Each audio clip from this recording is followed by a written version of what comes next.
Bueno, continuamos con nuestro programa académico. A continuación, tengo el gusto de presentar al doctor Carlos Escobar, quien es médico especialista en emergencia y desastres, es médico especialista en atención primaria en salud, tiene un doctorado en curso en ciencias de la salud de la Universidad de Zulia, Venezuela, es instructor de la Sociedad Ecuatoriana de Reanimación Cardiopulmonar, CERCA. Es docente de la Universidad Central del Ecuador, es docente de la Universidad Autónoma de los Andes, es autor y coautor de libros y artículos científicos internacionales y es ex médico tratante del Hospital General Docente de Ambato. El tema con el que intervendrá el doctor Escobar es convulsiones. Bienvenido, doctor. En este momento usted ya puede habilitar su micrófono y compartir la pantalla. Buenas noches con todos. Un gusto estar presente en este muy presentable evento y respetable. Gracias al colega Alejandro. Un abrazo a la distancia, a mis colegas emergenciólogos, a la gente que se encuentra atrás en estas cámaras. Bueno, gracias por la presentación. Vamos a hablar de un tema bastante interesante, un tema que abarca y desarrolla varias temáticas en la emergencia, algo que siempre nosotros vamos a encontrar en pasillos, en atención prehospitalaria, en un consultorio, en nuestra vida diaria, eh, que se puede presentar y que debemos saber actuar. Dentro de las panorámicas que nosotros vamos a dar en este sentido es la formación y bueno, y cómo asistir a las convulsiones.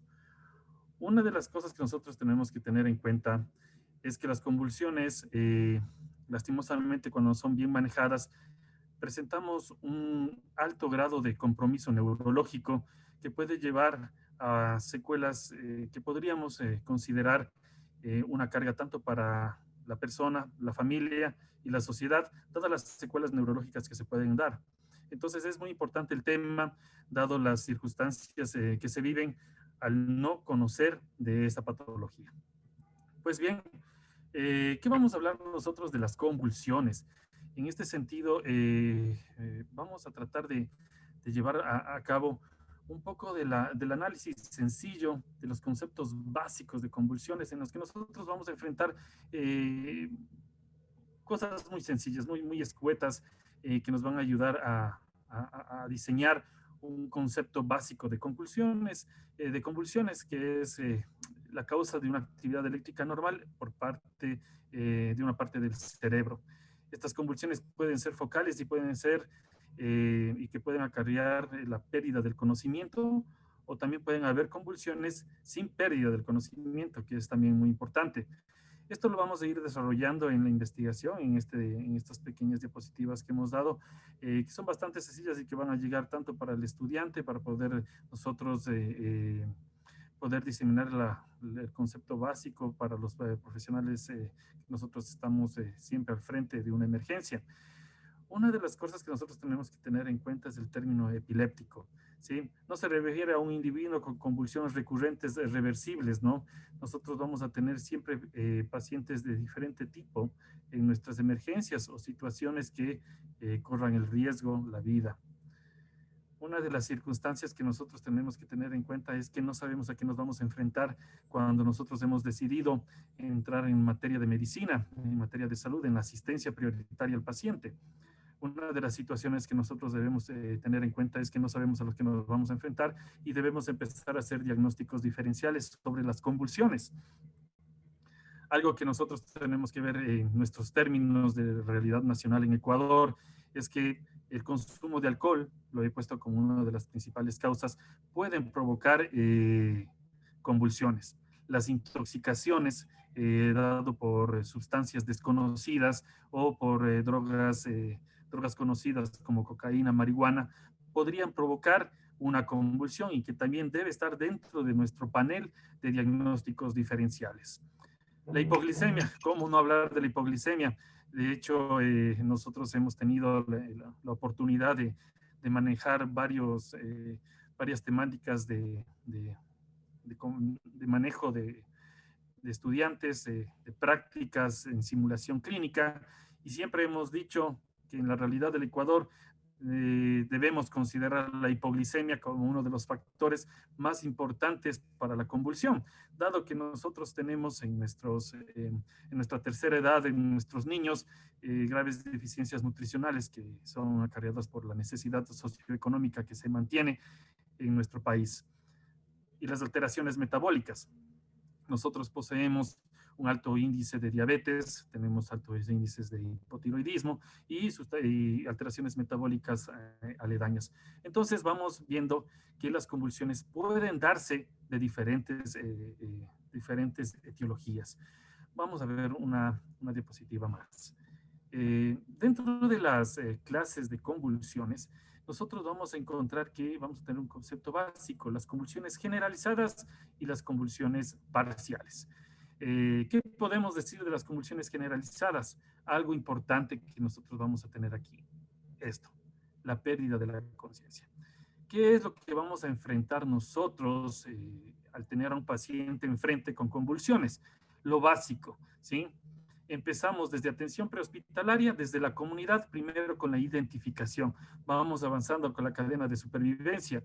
Si nosotros nos acordamos, uno de los primeros ítems en ACV, según American Heart, es el diagnóstico temprano, la identificación temprana de un paciente que posiblemente es su primera convulsión o es un paciente que ya tiene antecedentes de convulsión y que es mal manejado. Entonces, lo primero que yo debo tener en cuenta es que no podemos tener una patología neurológica sin una educación previa, ¿sí? La educación previa es muy importante en la comunidad, ¿sí? Si nosotros no manejamos a nuestros pacientes desde la educación, no vamos a poder enfrentar una patología convulsiva como esta, ¿no? Que es muy importante y que hemos comentado, puede acarrear muchos problemas. Entonces, la educación del familiar es expedita. Debe saberse todo lo que el paciente con convulsión está presentando. Entonces, vamos a manejar un desarrollo integral, ¿sí? Nosotros en emergencia, en cualquier situación de emergencia, si no tenemos la ayuda, no tenemos una historia clínica, no tenemos un sample, ¿sí? Este pequeño score que nos ayuda a saber signos y síntomas, antecedentes, medicación, historias previas, ¿no? Libaciones y eventos.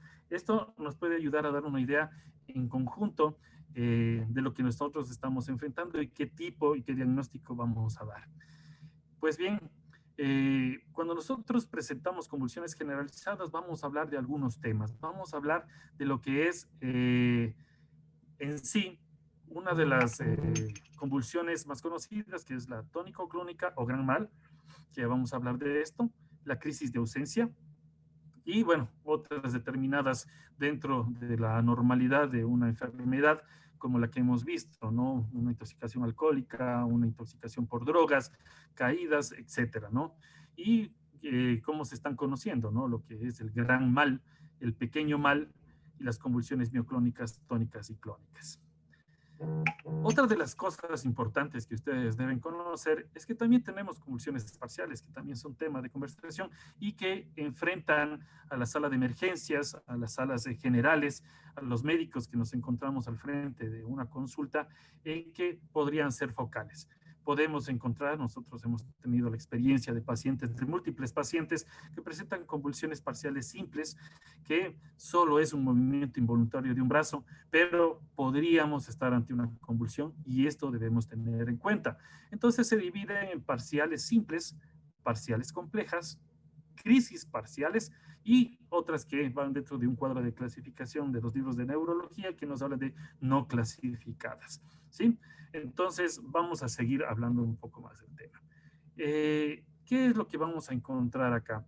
¿Cuáles son las causas más generales, conceptos básicos? ¿Por qué se produce una convulsión? La activación, de hecho, de la corteza cerebral en simultáneo, si nosotros hablamos de nuestro cerebro, nosotros vamos a encontrar que, como habíamos visto desde las aulas de la universidad, hemos encontrado, ¿sí?, que encontramos paquetes vasculares, encontramos una organización compleja de nuestro cerebro con protección, con meninges, ¿sí? La parte más fuerte de nuestro cuerpo humano es el cráneo en sí, y vamos a encontrar que este cerebro se encuentra altamente vascularizado y protegido. Entonces, como nos habían comentado, nosotros tenemos una sinapsis, tenemos a nuestras dendritas, a nuestros axones, y a veces existe la posibilidad por varias cosas, como las que habíamos comentado en las primeras diapositivas, en las que podemos encontrar también enfermedades genéticas, que ya vamos a hablar de esto. Entonces, ¿qué es lo que vamos a encontrar? Que nuestro cerebro va a empezar por alguna falla metabólica, endocrina o de base, vamos a encontrar que nuestro cerebro va a empezar a tener potenciales eléctricos autónomos que podrían provocar convulsiones. El caso es, como se había comentado en algún momento, el ACV, ¿sí? El ACV isquémico. Esta zona isquémica que posteriormente se puede dematizar y provocar un aumento de la PIC. Esto podría desencadenar en convulsiones que son clásicas en los traumas craneoencefálicos, en los accidentes de tránsito, y que si no son manejados adecuadamente, el paciente puede fallecer. Entonces ahí viene la intervención de los soportes neurocríticos, la famosa intervención de terapia intensiva, de emergencia de la sala crítica, y es multidisciplinario. Entonces, nosotros vamos a tener este tipo de situaciones en las que tendremos que buscar el foco epileptógeno que está provocando esto.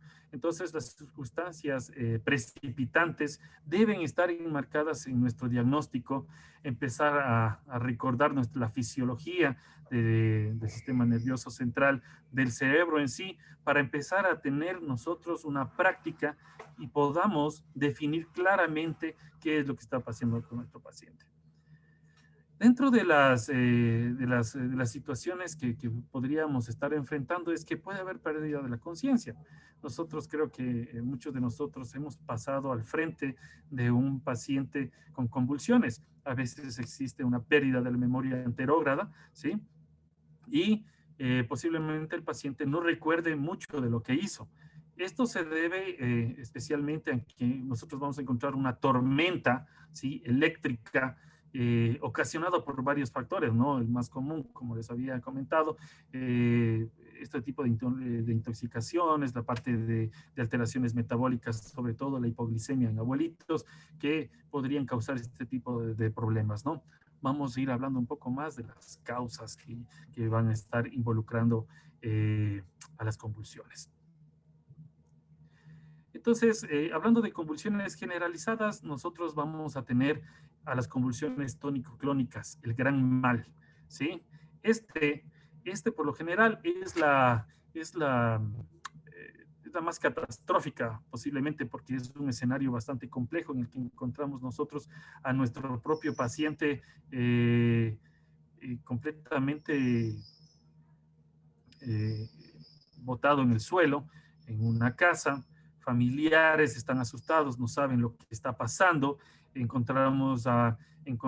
encontramos vamos a dormir en nuestra guardia pesada y en menos de 45 minutos el paciente convulsiona, cae al suelo, no tenía puesto las amarras, la licenciada ya se asusta, el interno se asusta, el médico residente de igual forma, el tratante de igual forma, y empiezan a tomarse decisiones equívocas cuando se requiere de tranquilidad en la área de emergencia. Nosotros debemos encontrar en estas situaciones bastante críticas un manejo adecuado protocolizado que ya existe.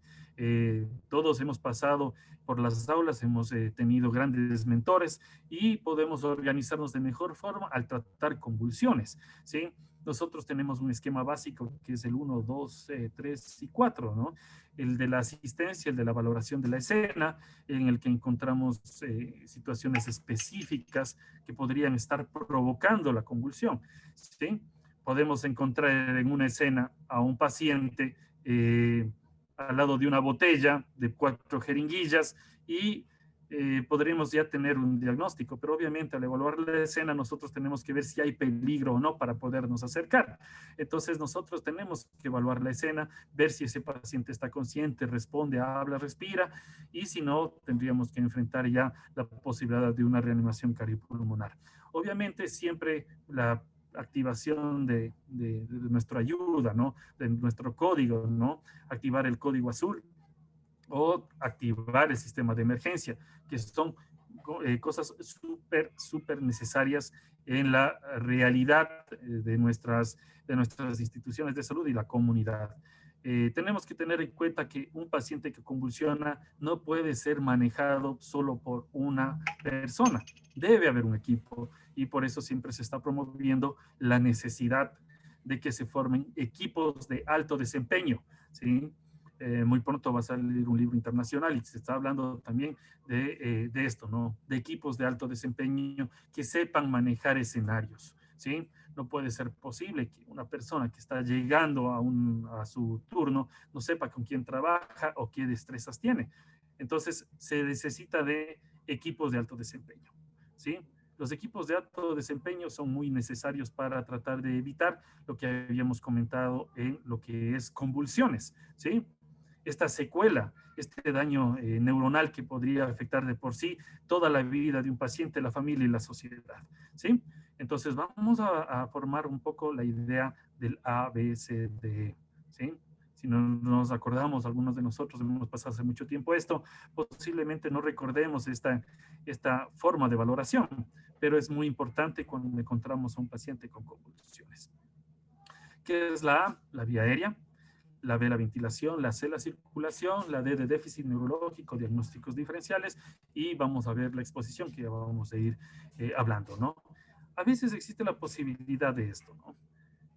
Muchos de nuestros colegas que están empezando la práctica clínica a veces encuentran al gran mal como una de las más dramáticas y posiblemente solo por el escenario que se está formando se tomen malas decisiones y se omita una secuencia de valoraciones nítida que evite posiblemente una intubación que está por demás de gana o colocaciones de monitorizaciones que no se debe e invadimos al paciente de una forma que no se debe proceder. Entonces tenemos que tener mucho cuidado y empezar a tener este mensaje que yo les dejo, que es los equipos de alto desempeño, ¿sí? Cada uno de ustedes trate de buscar más bibliografía, esto les va a ayudar. Los equipos de alto desempeño se están formando en países de primer mundo y han dado una excelente respuesta, han reducido las secuelas y la mortalidad. Las convulsiones generalizadas, de igual forma, antes de terminar este tema, ¿qué es lo que nosotros estábamos buscando? ¿Sí? Que nosotros nos acordemos, ¿sí? Que estas convulsiones se producen por potenciales eléctricos anormales o cuando estamos fallando en los potenciales eléctricos, ¿sí? En este caso, cuando nosotros hablamos de estas situaciones, ¿qué es lo que vamos a buscar? Por lo general es, pongamos por acá, perdón,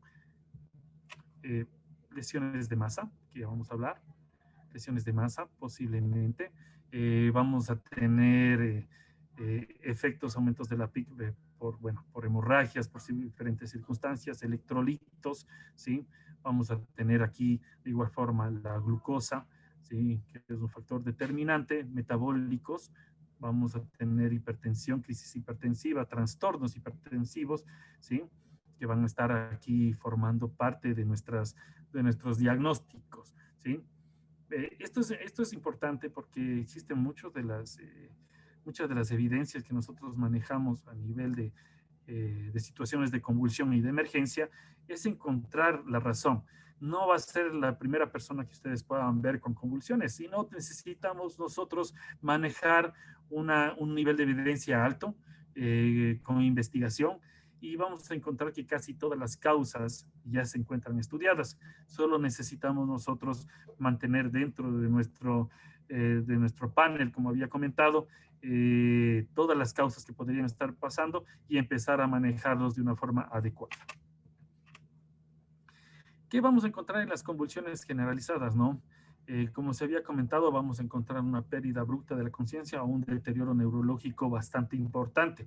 El ataque típico es un paciente rígido, repentinamente se extiende el tronco, extremidades y cae al suelo. No consideré oportuno poner un video de esto porque creo que todo el mundo lo ha visto en cualquier circunstancia en sus medios electrónicos. Entonces, con esto nosotros queremos dar en cuenta que esto es algo típico que pasa, ¿sí? ¿Cuáles son las características de este paciente? Un paciente apneico, ¿sí? vamos a tener ya un compromiso de las frecuencias respiratorias, la cianosis, vamos a encontrar al paciente hipóxico, ¿sí? Un temblor grueso, sacudidas clónicas y el paciente posiblemente va a vomitar. ¿Por qué puse esto? Es porque nosotros tenemos que darnos cuenta. Si estamos enfrente de este paciente, no podemos ir a la primera intervención al decir coloque rápidamente una vía intravenosa o vaya a hacerle una gasometría. No, esas circunstancias no pueden pasar. Si nosotros encontramos un paciente que empieza a tener compromiso de la vía aérea, debemos tener en cuenta muchas circunstancias, ¿sí? Lo primero es manejar el 1, 2, 3, 4, A, B, C, D. La vía aérea. Cuando nosotros tenemos un paciente con convulsiones, ¿qué hacemos? A veces nos quedamos parados 1 o 2 minutos viendo a ver si el paciente mejora o no, y posterior a eso tratamos de hacer una intervención. Lo primero que tratamos de poner es una vía, y si está con vía, ponerle ya una benzodiazepina para dormir. Y el paciente sigue manteniendo un compromiso de la vía aérea. Entonces, ¿qué es lo que tenemos que hacer ahí? Saber manejar una vía aérea. ¿Cuáles son los conceptos básicos de esto? Saber de dispositivos básicos y avanzados, ¿sí?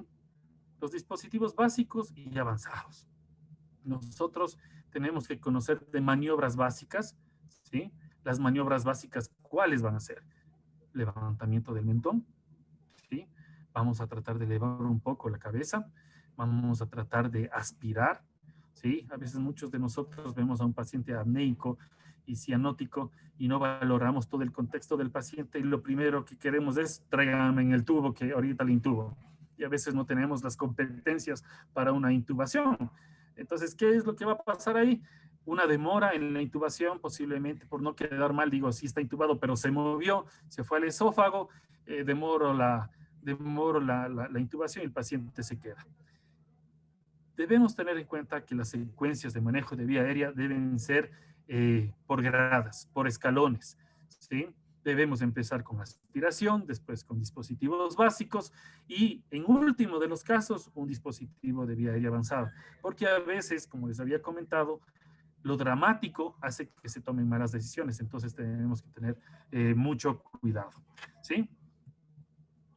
También tenemos esta parte, ¿no? Las crisis de ausencia, ¿no? Los pequeños males, ¿sí? A veces tenemos nosotros esto, duran pocos segundos, ¿sí? Son breves. A veces nosotros vamos a tener pacientes que repentinamente pierden el tono postural, parecen confundidos, indiferentes y retraídos y cesa la actividad en marcha, más o menos cuando tenemos algún amigo que se pasa de copas, más o menos, ¿sí? Entonces, ahí posiblemente este paciente posiblemente está presentando una crisis de ausencia de pequeño mal.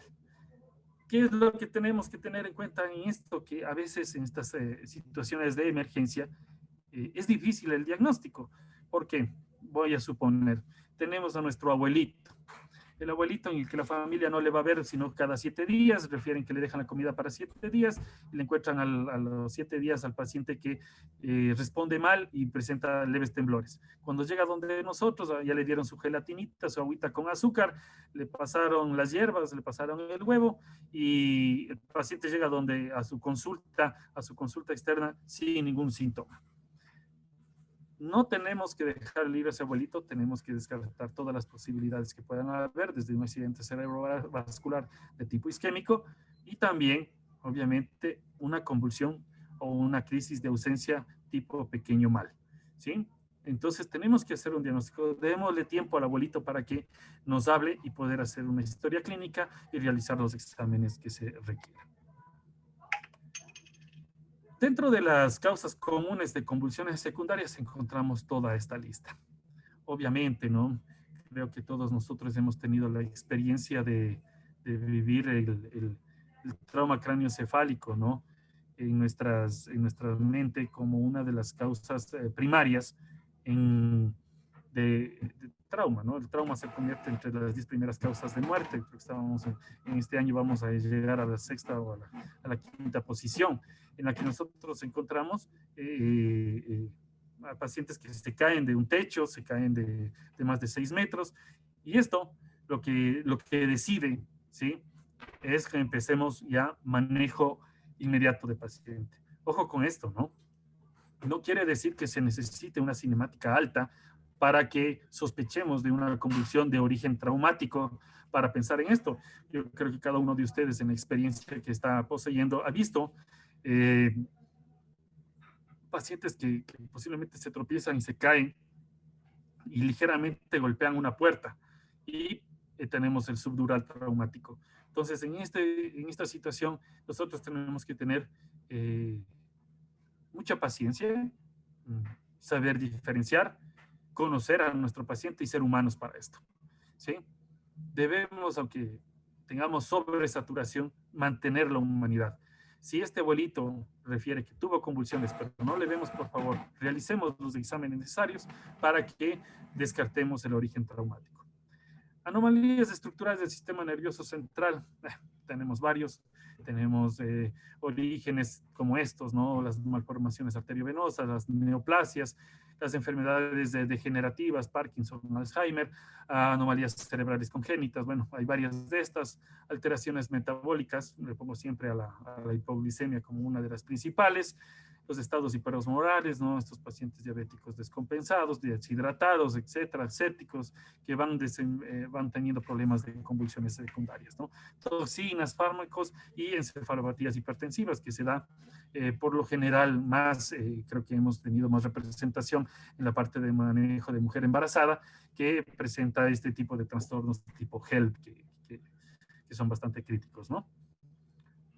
Algo que tenemos que tener en cuenta, ¿no? En diagnósticos diferenciales de igual forma es, ¿fue convulsión o fue síncope, ¿no? Las pseudoconvulsiones, los síndromes de hiperventilación, la migraña, los trastornos de movimiento, narcolepsia. Todos estos son diagnósticos que deben pasar por nuestra mente como diagnósticos diferenciales en situaciones de emergencia. Nosotros vamos a tener pacientes, ¿no? Yo creo que todos hemos vivido esta, ¿no? La crisis ansiosa, ¿no? La ansiedad en sí. El típico paciente que ha tenido un evento desagradable en su vida, ¿no? Cuando encontramos situaciones en el hogar derivados de infidelidades o agresiones, encontramos ese típico paciente hombre o mujer que no puede soportar, hiperventila y empieza a tener un cuadro convulsivo aparentemente, pero se debe a un trastorno de ansiedad que debe ser manejado. Obviamente, siempre dentro del protocolo, ¿no? El 1, 2, 3, 4, el ABCDE, que es manejos integrales rápidos, ¿sí? Que nos va a ayudar a determinar si este paciente maneja o no maneja criterios de emergencia y de intervención rápida. ¿Qué exámenes de laboratorio? En esto hay una controversia, ¿no? Nosotros poseemos, ¿no? Una idea básica de qué debemos hacer dentro de nuestros protocolos de manejo y atención al paciente. Pero debemos tener conceptos, ya la medicina tiene que seguir avanzando y a veces existe la posibilidad de que nosotros enfrentemos, hemos leído o hemos tenido la oportunidad de ver evidencia o guías clínicas de otros países en los que manejan otro tipo de paciente, otro tipo de situación o de población. Entonces, un mensaje que nosotros vamos a dejarles aquí es que las conclusiones deben entrar dentro de un panorama de individualidad. No podemos aplicar los mismos protocolos de convulsión de una persona de 9 años, de un niño que presenta trastornos de tubo neural, a un abuelito de 65 años que no come. Entonces, debemos tener en cuenta que existen protocolos para cada edad. Entonces, una de las ideas es siempre mantener una idea de la individualidad del paciente. Debemos tener ese mensaje claro. Estemos en situaciones de emergencia, tanto en primer nivel, en segundo nivel, en tercer nivel, en consulta privada. Siempre manejar el criterio de individualidad, ¿sí? Todos los pacientes son diferentes y debemos manejarlos de forma adecuada. Requisitos son requeridos o son necesarios. Yo he tenido la oportunidad de estar en varias instituciones y algunas de ellas realizan, ¿sí?, exámenes de todo y a veces no es necesario Y eso lo que acarrea, aparte de ser un gasto súper fuerte para los pacientes, demoran tratamientos que se podrían dar con simples exámenes, ¿sí? Se realizan un montón de paneles, exámenes que ustedes están viendo acá, y lo único que el paciente tenía era una glucosa o tenía un trastorno mixto ansioso. Entonces tenemos que tener en cuenta esto. Aquí nosotros vamos viendo, a ver, cuando yo pido, ¿cuál de estos exámenes son los que voy a pedir si tengo una convulsión? Voy a ver una tomografía de cráneo simple, posiblemente es la mejor para tener un descarte clínico, podría ser, ¿no? Un descarte cuando tengo ya una sospecha clínica de que una convulsión puede deberse a A o B circunstancia, o bueno, cuando realizo una contrastada. Son preguntas que yo debo hacerme cada vez que voy a tener un paciente que me llega con convulsión. ¿Cuándo realizo una electroencefalografía? ¿La resonancia magnética es oportuna? La punción lumbar, ¿qué características debe tener el paciente? ¿Es un paciente que debe estar necesariamente febril o ya tener una sospecha clínica de otro tipo? O simplemente voy al familiar y le pregunto si tomó o no tomó su medicación para las convulsiones. Entonces yo busco en el laboratorio y hago mis concentraciones terapéuticas para tratar de desarrollar posiblemente algo sencillo. El paciente se olvidó de tomar su anticonvulsivante y esto es lo que está provocando la convulsión. Entonces, ¿qué es lo que quiero dar como mensaje en estas circunstancias? Es que el requerimiento, ¿sí? Los requerimientos, las necesidades de exámenes van de la mano de un correcto sample, ¿sí? Que es la rápida, una historia clínica bastante buena, ¿sí? Y siempre tener el apoyo de los familiares. Esto nos puede dar una idea clara de las circunstancias que pueden estar desempeñando el desarrollo o la elaboración de un examen de laboratorio en convulsiones. Entonces tengan en cuenta esto, estos escalones son las 3 preguntas necesarias en convulsión. Por favor, tómenlas en cuenta, no hagamos gastar a nuestro paciente de gana, enfrentemos requerimientos terapéuticos y exámenes necesarios para que, como les digo, el tiempo es cerebro y en convulsiones es lo mismo, ¿no? Bueno, y el tratamiento de emergencias, ¿qué vamos a ver con las convulsiones? Estas tres palabras, estas 3 preguntas, ¿no? Estas 3 circunstancias, tres panoramas. El paciente está convulsionando activamente. El paciente tiene epilepsia previa y convulsiona, o es el paciente que por primera vez convulsiona. Son 3 situaciones en concreto que van determinando la necesidad de tratamiento. Cada uno de ellos se envuelve en unas circunstancias bastante adecuadas y lo que necesitamos es manejar un panorama dividiendo a nuestro paciente en estas 3 cosas. ¿Sí? Muy bien, vamos a seguir. Aquí vamos a encontrar más o menos un panorama de una intervención en convulsiones activas. ¿Qué es lo primero que nosotros vamos a ver? Lo primero que yo tengo que ver como médico es hacer al paciente, proteger al paciente de una lesión. ¿Cómo se desarrolla? Bajo los parámetros que yo les había comentado, el ABCD, la evaluación primaria y secundaria, ¿sí? Y de igual forma, ¿sí? En esta parte, la parte de abajo, a veces no existe la posibilidad, no existe una indicación de anticonvulsivos IV durante el curso de una convulsión no complicada, ¿no? Entonces, ¿qué es lo que vamos a dar aquí? No necesariamente requerimos viene el paciente con convulsión y este momento nosotros tenemos que poner algo IV para que este paciente se quede dormido y se tranquilice, ¿no?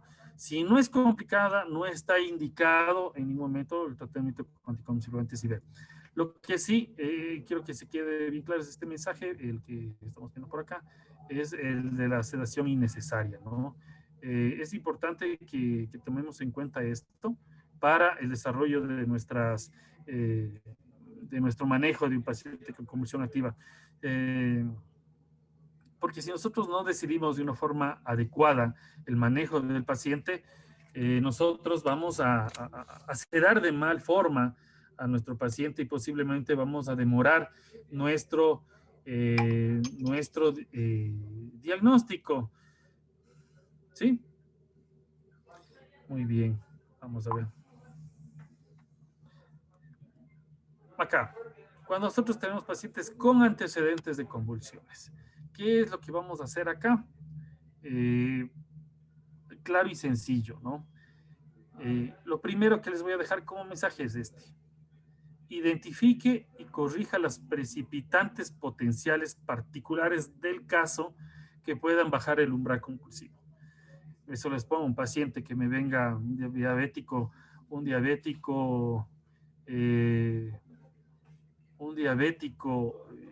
que no se compensa. Es un paciente, un diabético que se olvidó de hacer su tratamiento diabético y se tomó 2 veces y puede estar en una hipoglicemia.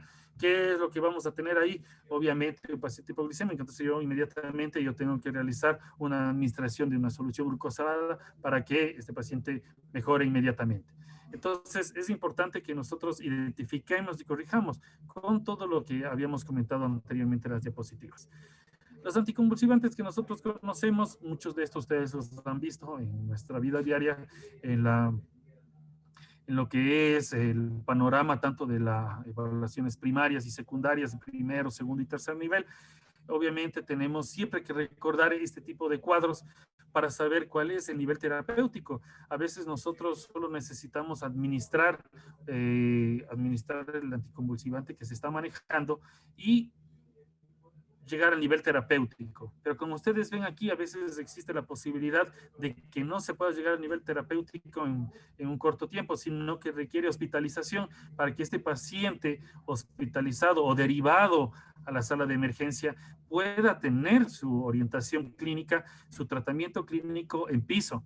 Entonces, ustedes ven aquí, a veces nosotros tenemos necesidades especiales en cada uno de los pacientes, pacientes con diferentes tipos de anticonvulsivantes y diferentes tipos de vidas.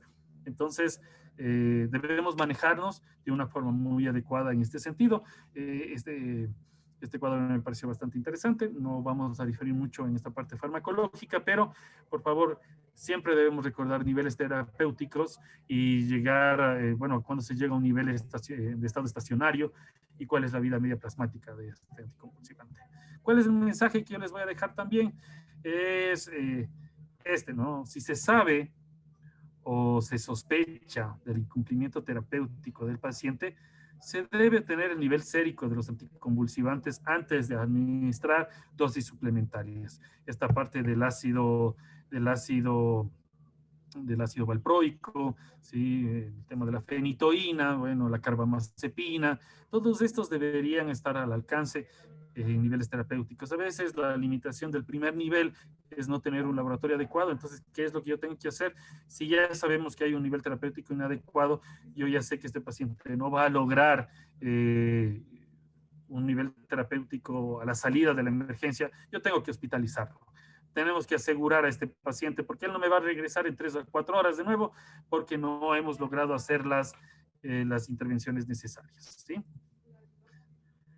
En pacientes con una primera convulsión, aquí tenemos este pequeño mensaje que les voy dejando, ¿sí? Medir el riesgo de una convulsión recurrente, ¿sí? Un paciente con una primera convulsión no es un criterio al momento completo del 100% de hospitalización y de una estancia hospitalaria, tanto en emergencia como en clínica, ¿no? Posiblemente el mensaje más importante es que es un manejo multidisciplinario.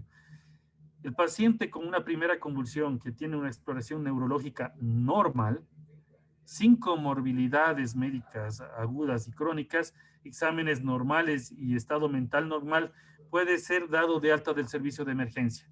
Pero esto no quiere decir, compañeros, que que dado de alta del servicio de emergencia, él tendrá que agendar el turno. No, mi responsabilidad al momento de tener un paciente con convulsiones en primero, segundo, tercer nivel, es asegurarme que él vuelva y tenga ya asegurada la toma de un turno para consulta.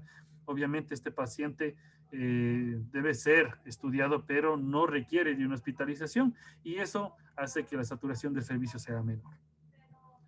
En el estado epiléptico, en esta parte es otra cosa completamente diferente, es una parte ya un poco más complicada, un poco más de criticidad, y lo que tenemos que hacer es empezar a tener un concepto básico de lo que es un estado epiléptico. ¿Qué es lo que podemos hablar en este sentido? El concepto básico es tener convulsiones continuas e intermitentes durante más de 5 minutos sin recuperación de la conciencia. Algo que tenemos que tener en cuenta es 3 criterios básicos.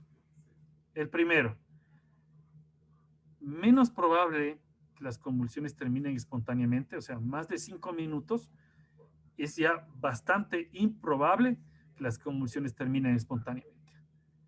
También es menos probable que sean controladas con fármacos antiepilépticos y es más probable que cause daño neuronal. Entonces, este concepto son 3 cosas, 3 ítems completamente necesarios que debemos conocer. Entonces, con estos 3 criterios nosotros vamos a seguir avanzando en lo que es el estado epiléptico.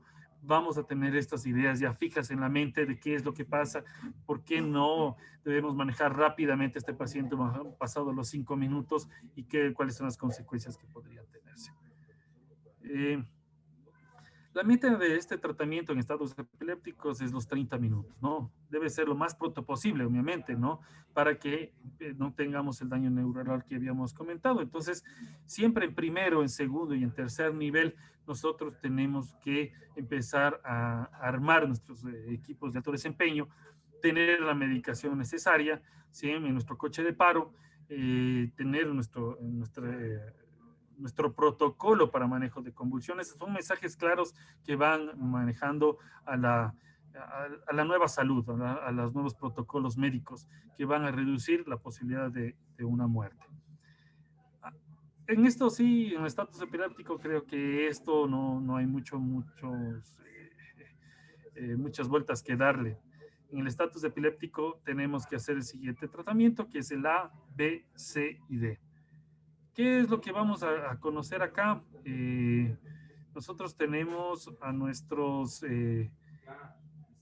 A, ¿sí? Vía aérea, vamos a poner un oxímetro, ¿sí? Vamos a despejar vía aérea, vamos a succionar si se requiere, dispositivos básicos, dispositivos avanzados y bueno, llegar a la ventilación mecánica, ¿sí?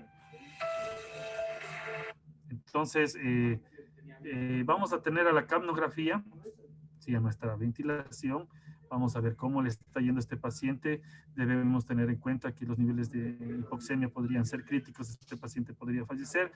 La monitorización, ¿sí? La monitorización, la C, nosotros vamos a tener en cuenta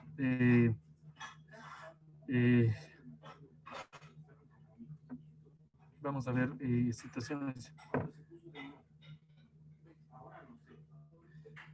Algo que siempre debemos encontrar en la monitorización es una correcta monitorización.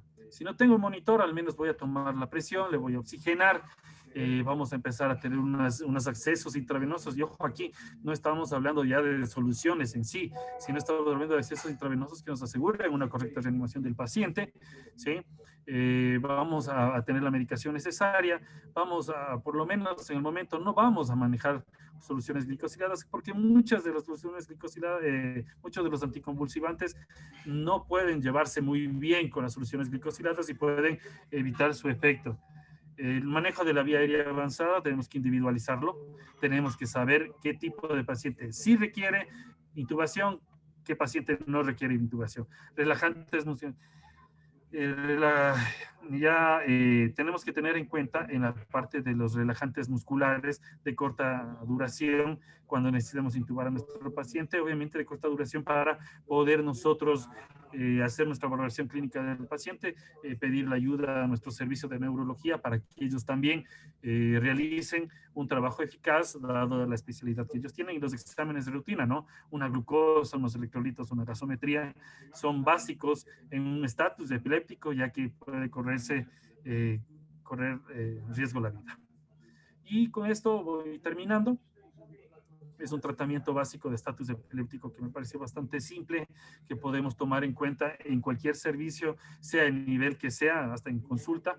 Siempre una de las ideas es mantener la idea al tope de tratar a los 5 minutos. ¿Cuáles son las medicaciones que yo voy a poder administrar en un estatus epiléptico? El lorazepam, ¿sí?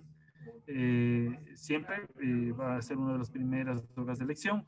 El diazepam, en las benzodiazepinas, un antiepiléptico, el de phenytoína, la fosfonitoína, también dentro de los protocolos de manejo integral del paciente, ¿no? Esto, por lo general, el lorazepam es una de las benzodiazepinas de mayor elección porque, bueno, se demora un poco en actuar, pero sí tiene una larga duración y no tiene tantos efectos adversos como las otras medicaciones. Siempre nosotros vamos a tener en cuenta los primeros 5 minutos hacer esto, ¿no? El ABCD, hacer un electrocardiograma, hacer un panel tóxico para ver qué es lo que está pasando, una rayos X, obviamente esto sí tiene que estar muy claro. No puedo realizar exámenes complementarios si es que este paciente sigue inestable, ¿no? Antes en viejas escuelas se mandaba al paciente directamente a un examen y el paciente se paraba en una tomografía, en un servicio de imagen, en un electrocardiograma. Entonces, una de las cosas que tenemos que tener en cuenta es, primero, estabilizar y asegurar al paciente, ¿sí? Siempre tener en cuenta esto para nuestro manejo integral en el paciente que tiene un estatus epiléptico. Pasados los 30 minutos, nosotros ya tenemos en cuenta que ya se debe manejar de otra forma, ya entran el fenobarbital, ya entra el ácido valproico, ya en estados refractarios podríamos estarlo considerando, y tenemos que tener en cuenta que ya estamos cruzando una línea. Ya este paciente requiere una monitorización, posiblemente ya invasiva, ya tenemos que no demorar tratamientos y empezar ya a correr con con nuestro manejo ya de emergencia, ¿sí? Esto se logra, obviamente, ¿sí? Este contexto se logra siempre, y lo vuelvo a decir, primero con el conocimiento, con un sentido humanitario, formación, ser preventivos, ser proactivos, manejar estos equipos de alto desempeño, dejar una huella en un servicio en el que ustedes estén, en el que podamos mantener un orden en nuestros temas de convulsiones, ¿sí? Esto para todo les va a ayudar mucho, ¿no? Y bueno, una frase que les dejo y que me gusta mucho es que la pasión por la emergencia se mide por la intensidad con la que se vive, la fuerza con que se apoya y manejada con la virtud del conocimiento, algo que siempre debe tener en cuenta. Les agradezco infinitamente, creo que estoy con el tiempo, Alejo.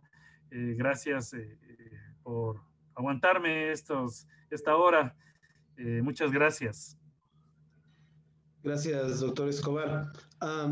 Me parece que ha roto un par de paradigmas bien importantes durante la conferencia con la evidencia presentada. Y uno de ellos es que no todo paciente que ingresa convulsionando a la sala de emergencia es un candidato ideal para iniciarle benzodiazepinas en primer lugar y mucho menos para realizar impregnación con anticonvulsivantes como endovenosos como por ejemplo la fenitoína. Eso es algo bien importante que se debe romper un poco de los esquemas mentales antiguos en los cuales muchos de nosotros también fuimos criados, por decirlo de alguna forma, ¿no? Entonces me parece súper importante y antes de que se me vaya quisiera únicamente hacerle llegar un par de preguntas justamente con respecto a esto, porque dice una de las preguntas, ¿cómo debo manejar entonces a un paciente con convulsiones activas simples si no está recomendada la sedación? Muy bien. A ver, nosotros tenemos que tener en cuenta a pacientes con convulsiones activas. lo que estoy tratando de, en todas las diapositivas hemos tratado de dar, hay un protocolo, ¿sí? Que es básico para la atención en pacientes críticos. No estamos hablando, cada uno de los pacientes es individual, no podemos enmarcar a todos los pacientes en un cuadro o en una evidencia científica. Lo que tenemos que hacer inmediatamente es preservar lo básico, que este paciente respire, ventile, circule, ¿sí? Y viva con esto, ¿no? Esto es lo básico, lo básico. Y esto se logra gracias al conocimiento, ¿no? Nosotros no debemos realizar maniobras en todos los pacientes, sino mantener un esquema básico, que te respire, que te ventile, que te circule, que no se dañe el cerebro. Esto se logra gracias a, bueno, a la educación que nosotros tenemos a nivel de la universidad, en los cursos que se realiza y en la especialización. Pero nosotros tenemos otras formas de manejar a nuestros pacientes. Si nosotros no podemos, si no cedamos al paciente, nosotros tenemos otras formas de ayudarle. Bueno, una de las cosas que nosotros podríamos hacer en ese momento, si es convulsión activa, debemos reconocer, ¿no? Como habíamos quedado en el caso anterior, lo que le había comentado. Tenemos 3 tipos de circunstancias: un paciente que te convulsiona por primera vez, un paciente que tiene antecedentes de convulsión, un paciente que posiblemente no toma su medicación. Entonces, ¿qué es lo que tenemos que hacer en ese caso? Primero, una buena administración de oxígeno. Posiblemente tendremos que hablar ya de una oxigenación adecuada, un apoyo con intravenosas, buscar lo general los factores agravantes y ver cuál es la razón. Como les digo, les invito a todos ustedes, los cuadros de causas de convulsiones están en todos los libros de medicina, y eso les va a ayudar mucho a ustedes a manejar a este tipo de pacientes. Perfecto, doctor Escobar. El doctor Carlos Escobar es médico emergenciólogo y durante toda esta época de pandemia, desde su centro médico popular en la ciudad de Ambato, ha estado luchando fuertemente también contra el COVID. Así que, doctor Escobar, le agradecemos infinitamente por el tiempo que se ha tomado. Vimos que estaba ahí ya pendiente del teléfono, así que imagino que debe estar ya por salir a sus actividades adicionales. Hay un par de preguntas que se quedan, que las vamos a subir a plataforma para que las pueda responder, por favor, y los colegas que lo han realizado, y para todos en general, estarán disponibles las respuestas que no se hayan alcanzado a contestar ahí. Muchísimas gracias, doctor Escobar. Un abrazo. Muchas gracias.